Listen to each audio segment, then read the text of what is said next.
Hey, survivors, ZedFiles here. This is the Dakosaurus. Coming from the Additional Creatures Senior Class mod, this creature, despite looking like a small Mosasaur, is actually a fully aquatic crocodile. It is a great battle mount for the ocean, and can also haul itself onto land. Does a Dakosaurus render the Mosasaur completely useless? An easier to tame yet stronger battle mount? Well, in this video, I'm going to be doing an in-depth comparison on these two creatures and finding the answers to these questions in another episode of Arc Creature Comparison. I'll be comparing them through 11 tests and 3 battles, which are sorted into 6 different categories. There's resistance, attacks, mobility, utility, perks, and lastly the battles. So first I'll be comparing them in the resistance category, and the first 2 tests are health and saddles. The Mosa has 3600 health, and the Dako has 800 health, 2800 less health than the Mosa. The Mosa has way more health than the Dako does. The next test is saddles. The Mosa has 3 saddles, the normal saddle, the platform saddle, and the tech saddle. They are all unlocked at high levels and cost a lot of resources to make. The Dako doesn't have a saddle, but instead has the senior class implant. It doesn't need this to be ridden. The implant will just provide the same amount of armor as a saddle does. It can be learned much earlier than the Mosa saddles and is a lot cheaper. The saddles test is a draw, since while the Mosa has the ability to be built on and shoot lasers around, all of its saddles are learnt at very late game and can't be ridden without them. Unlike the Dako, which can be ridden at any level and get a nice armor bonus just at level 5. The Mosa wins the resistance category with 1 min. The next category that also doubles as a test is the attacks category. Useless attacks will earn 0 points, okay attacks 1 point, good attacks 2 points, great attacks 3 points, amazing attacks 4 points, and legendary attacks 5 points. The Mosa's first and only attack is its bite. This does 176 damage, can be used every second, which means its DPS is 176, uses 5 stamina, and has a large AoE, area of effect. This is a legendary attack and earns 5 points. The Dako's first attack is also the bite. This does 73 damage and can attack 2.3 times every second. This means its DPS is 167.9, which is very close to the Mosa's DPS, but since its damage comes from its attack speed, when the creatures have their melee damage leveled up, the Mosa's damage will increase much more than the Dako's. This attack uses 5 stamina, and since its attack speed is so fast, its stamina will be drained very quickly. This attack also insta-kills small fish. This is a great attack and earns 3 points.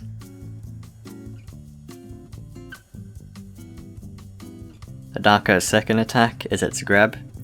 This grabs small to medium creatures. It can not only grab land creatures, but also sea creatures and flies. So you can bring flies into the ocean with this.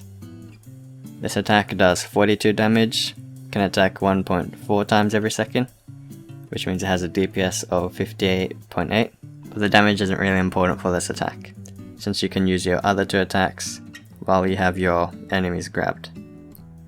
This uses 5 stamina, and is a great attack and earns 3 points. The Dako's third attack is the death roll. This does 84 damage per hit, but each attack does 3 to 5 hits, depending on how big the opponent is. It hits around 3.5 times every second, which means its DPS is 294, but it only hits this much if you're attacking a very large creature and manage to get your opponent in a really good position, since this attack moves you forward. The best way to use this attack is when you have your opponent either pinned down or grabbed. This attack uses 5 stamina and applies the Nashed effect. This effect drains 5% of the victim's max health over 10 seconds, which is really good against opponents with a lot of health, like Leeds and the Mosa. This is a legendary attack and earns 5 points. The Dako's fourth and final attack is the Roar. This is just for aesthetics and uses 5 stamina. This is a useless attack and earns 0 points. The Dako wins the attacks test with 11 points, 6 more points than the Mosa. The Dako does around the same amount of damage as the Mosa, and also has more attacks. The creature's passive abilities, like the Dako's ability to walk on land, will be covered later in the abilities test. The next category is mobility, and the first two tests are stamina and speed.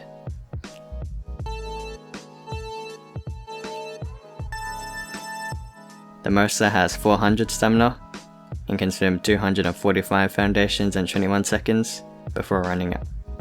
This means its speed is 117 foundations per 10 seconds.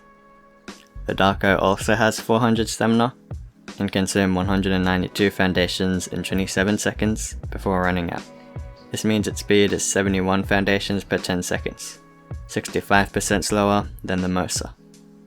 The Dako wins the stamina test since it utilizes it better and is able to swim for longer, and the Mosa wins the speed test. The next test is the turning test. The Mosa's walking turning radius is terrible, and its sprinting turning radius is also terrible. The Dako's walking turning radius is very good, and its sprinting turning radius is also very good. The Dako easily wins this test. The Dako wins the mobility category with 2 tests won. The next category is utility, and the first test in utility is weight. The Mosa has 1,300 weight, and the Dako only has 400 weight, which is 900 less than the Mosa. The Mosa wins this test. The next test is harvesting. Both creatures can harvest dead corpses, so they harvest stuff like meat, hide, keratin, chitin, etc. But the Mosa gathers much more meat than the Dako does. However, the Dako is just as good as the Pelagornis for harvesting organic polymer from penguins.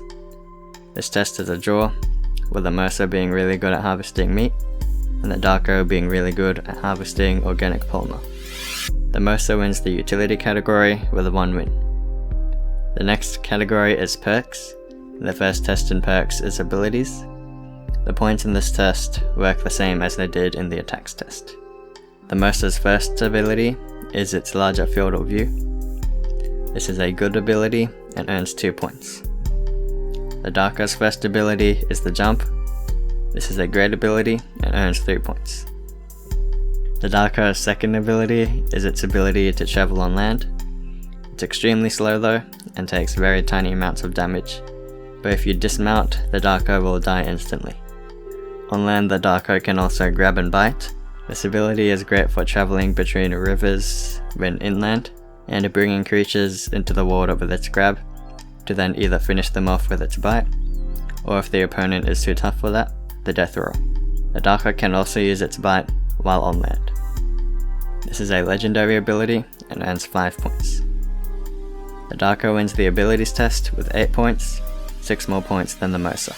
The next test in the perks category is the bonuses test. Both creatures are rideable. Neither of the creatures allow a rider weaponry. Both creatures can be mate boosted. The Mosa can be bred. From my tests, the Dako couldn't breed, but the wiki said it can, so it's probably just a glitch that will be fixed soon. Neither of the creatures lay eggs nor defecate. The Mosa can damage up to wood structures, same as the Dako. This test is a draw, with 4 out of 7 factors earned for each creature. The final test before we get into the battles is the taming test. There will be 8 factors to help decide which creature is the winner of this test. The creature that wins is the creature that is easier to tame. The Mosa's habitat is the very deep ocean, which is a much more harsh environment than the Dako's habitat, which is the rivers. Both creatures are aggressive. The Mosa is a normal knockout tame, and the Dako is a unique passive tame.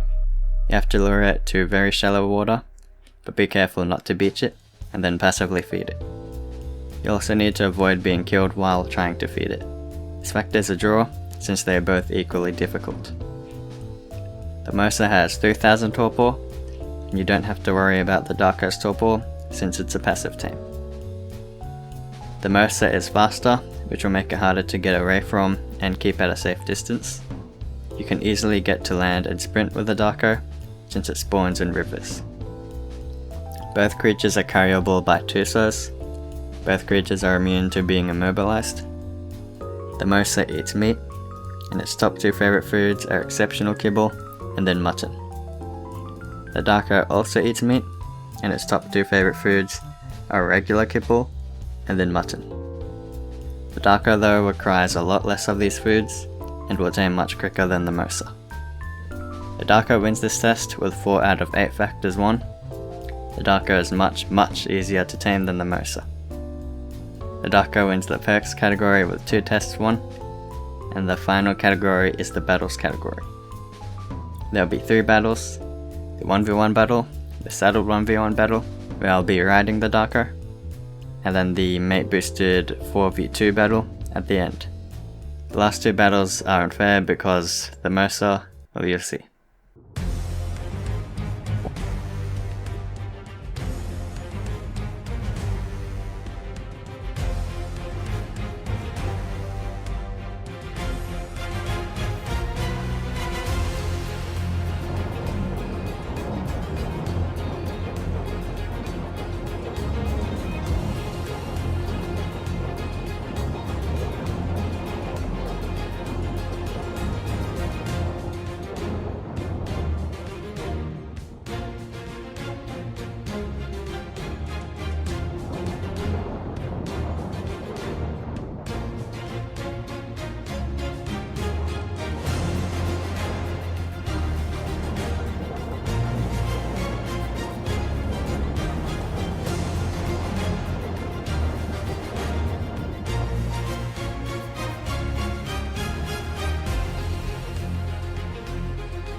So the Mosa easily won the first battle, and just managed to win the second battle, even when I was riding the Daka.